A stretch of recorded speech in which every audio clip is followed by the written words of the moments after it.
नमस्कार, मी Aparna. Mallow kitchen मध्ये तुमचं खूप खूप स्वागत. आजच्या आपल्या टिफिन रेसिपीमध्ये आपण बघणार आहोत कोबीचे पराठे. नाव ऐकून तुम्हाला खूप साधी आणि सोपी रेसिपी वाटली असेल, पण मुलांसाठी कोबी म्हटलं की नाकं मुरडली जातात आणि कोबी हा खाल्ला जात नाही.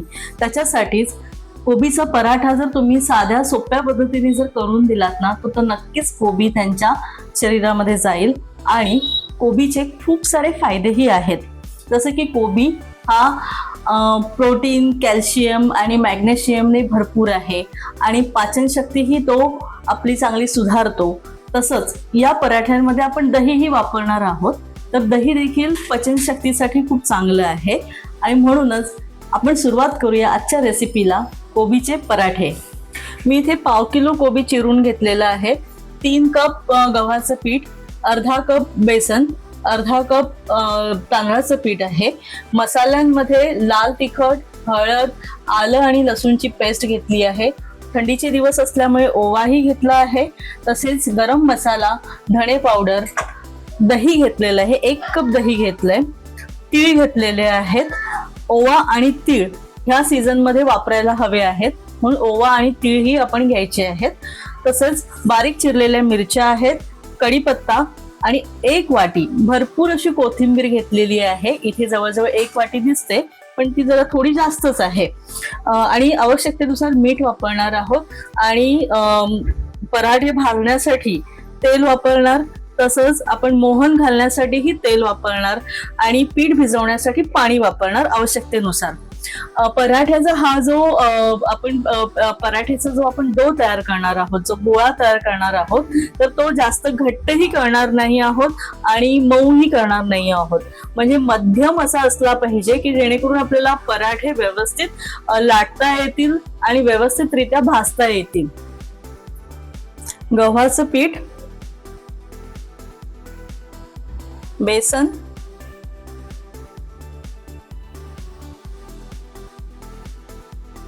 तांदळाचं पीठ,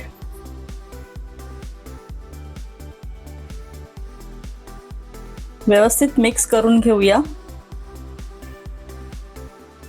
कोबी, मिरची, कढीपत्ता,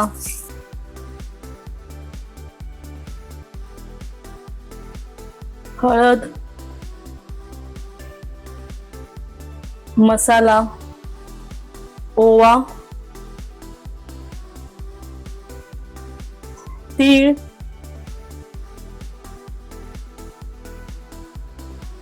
धणे पावडर आणि गरम मसाला, आलं लसूणची पेस्ट 1, 2 आणि 3 चमचे, कोथिंबीर,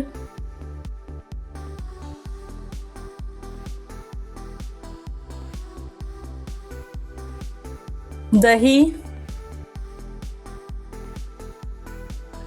चवीनुसार मीठ,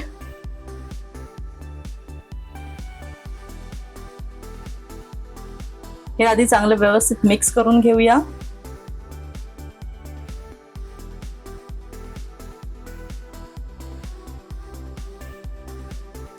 आता याच्यामध्ये तेल घेऊया. जवळजवळ 3 मोठे चमचे आपण घेतलेले आहेत.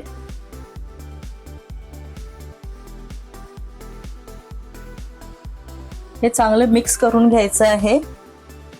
त्यानंतर पाण्याचा अंदाज घेत पाणी टाकायचं आहे आणि गोळा करून घ्यायचा आहे, पीठ मळून घ्यायचं आहे.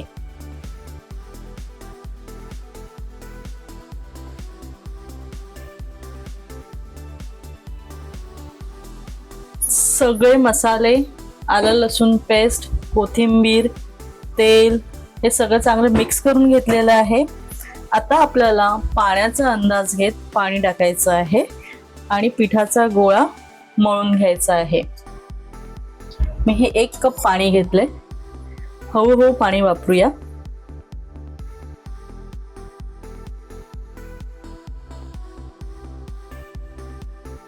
1 कप पाण्यामधलं हे जवळजवळ पाव कप हे पाणी राहिलेलं आहे आणि तेवढ्यामध्येच आपलं हे पिठाचा चांगला गोळा मळून झालेला आहे. मग घट्टही नाही आहे आणि जास्त पातळही नाही आहे. आता हे हाताचं सगळं काढण्यासाठी मी आता थोड्या सुक्या पिठाचा मी वापर करणार आहे.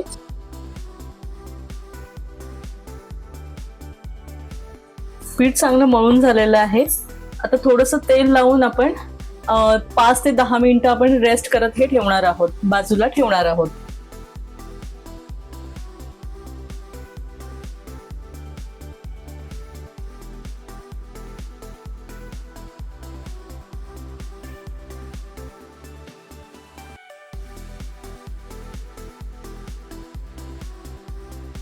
पाच ते 7 मिनिटं झाल्याच्या नंतर या पिठाचे मी गोळे करून घेतलेले आहेत आणि आता पराठे लाटायला मी सुरुवात करते. सुकं पीठ घ्यायचं आहे.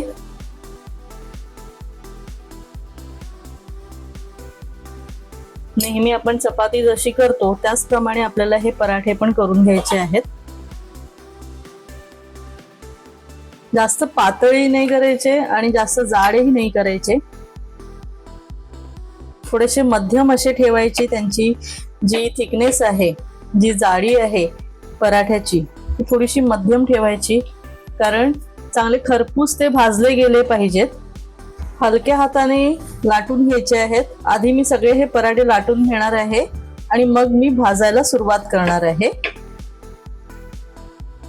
5 पराठे मी इथे लाटून घेतलेले आहेत. आता आपण चांगले खरपूस तव्यावरती भाजून घ्यायचे आहेत. तवा चांगला गरम झालेला आहे. थोडंसं तेल तव्याला लावून घेतलंय.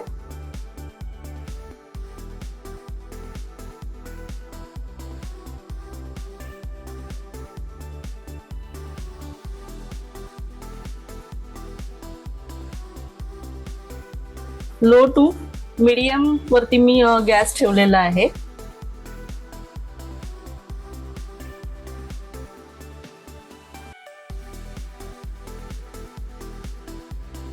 कडेने जरा तेल सोडूया.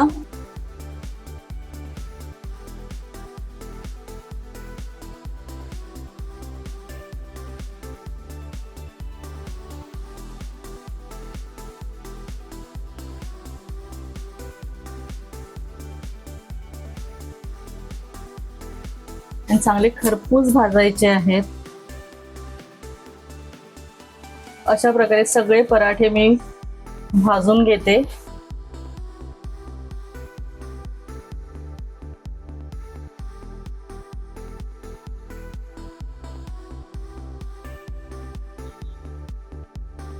कोबीचे पराठे तयार झालेले आहेत. नक्कीच ही रेसिपी तुम्ही करून बघा आणि मॅलो किचनला लाईक, शेअर आणि सबस्क्राईब करा. धन्यवाद. अन्न हे पूर्ण ब्रह्म.